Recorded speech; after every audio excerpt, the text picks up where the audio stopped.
Okay guys, welcome to my bonsai bench. I don't know if you've ever seen it. Bottles of water that we don't finish drinking gets used to water the plants. And if you notice, unfortunately, my daughter's not happy, but this is the sunniest room and this is my setup. So what I did was I put a countertop that stretches right across the windowsill.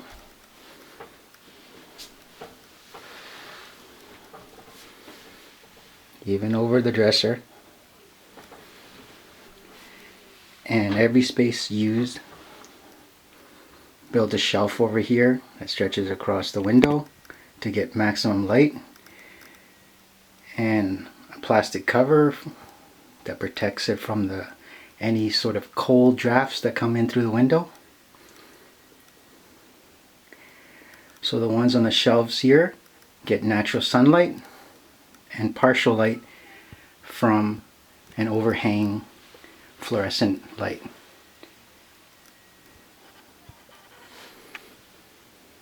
So I mean, you can go expensive or you can go cheap, and this is the cheapest way to do it. Just use some boot trays to collect any moisture, and also provides moisture and humidity. So if it drips a little, that's great. That means water's leaving the pots. You don't want it waterlogged, and it'll eventually dry up because it is humid. And during the winter, this is what I do. Bring my tropicals in, and even the deciduous ones that I'm going to work on. So just a quick view, and now I'll go through some of them. This is a spider plant that's been with me for many years. It started off as just a little tendril here. So I got a little spray bottle here. We spritz it a little bit, give a little moisture. There's a little water bottle that I use to water my plants. Quite simple. Just a pop drink and a little nozzle, and we just spritz it anyways. If you're to look, this is a pomegranate root over rock. Right now it's covered in moss, and wrapped around with some just thread.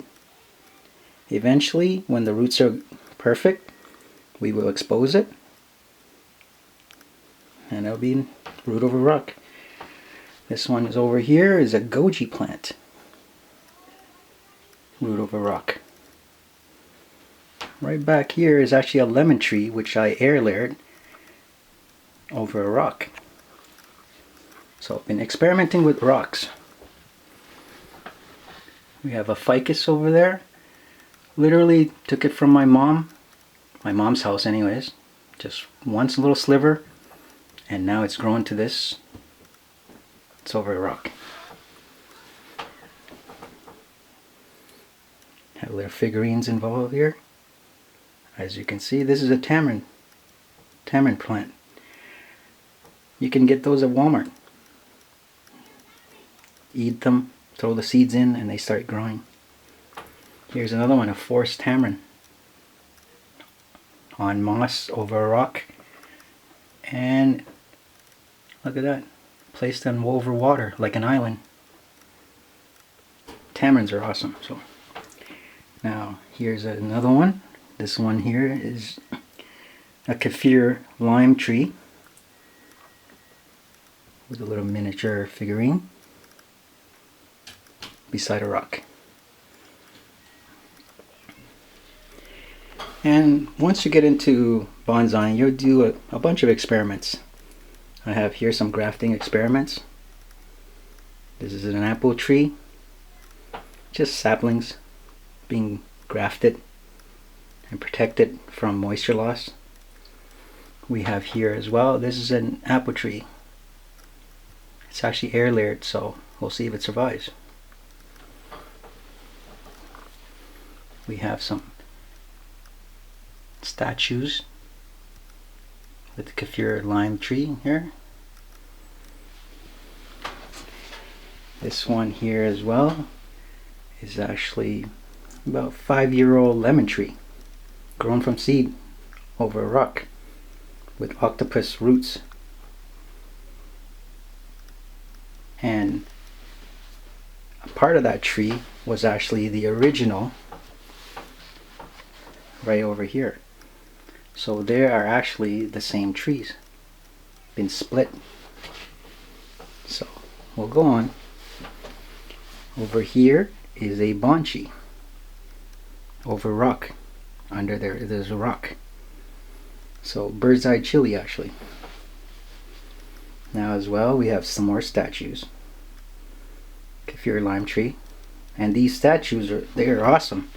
If you go to the pet store, they're made for aquariums and you can use them for bonsai experiments.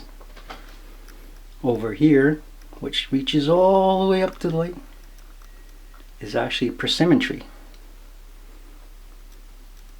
A little harder to keep. A couple of years now. We'll see how that goes. And here as well, with my jewelry fruit display, is actually a plum tree over a rock with a little bit of figurine. So if you like little miniature figurines, they're perfect for these. Now over here as well is another statue. Oops. It's a tamarind tree. And this pot is actually a candle holder turned into a pot display. Perfect. Way back here is a guava, small guava tree.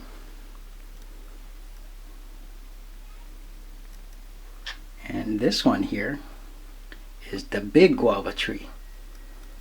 So if you're ever interested in guava trees, they're perfect. Here's another bonsai. Let's take a look here. So actually a couple of years now, so instead of letting them die, bring them in and turn them into a bonsai, and look, you can twist and shape them too. So here's another bonsai with a little display. This one here is a windswept. I have no idea what tree this is, but we'll find out when it opens up. More persimmon. Now on the ledge, you can't go without mulberry. So I have a mulberry plant here over a rock. And over here is a goji tree, which I had. They could grow really tall, but if you take a look, it's only hand size. It's been with me for about at least 3 years or more. We got peach tree, weeping peach tree.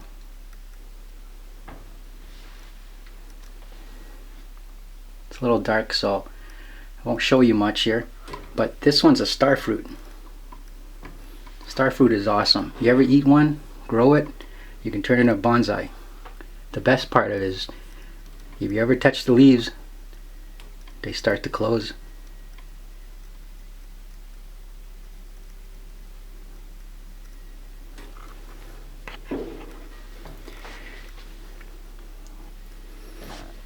Here's another one. I can't really show you, but it's actually a tunnel. I made a moss tunnel.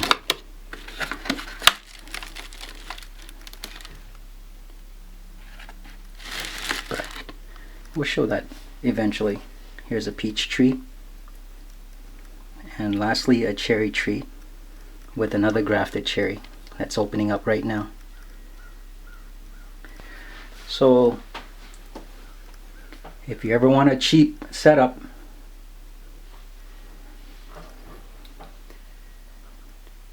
Just fluorescent lights.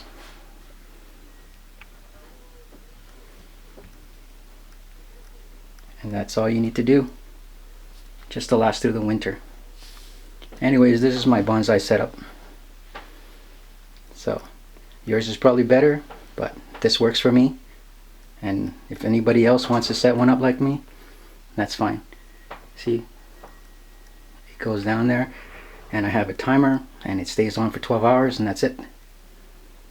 So it's on and off by itself. Alright, take care, guys.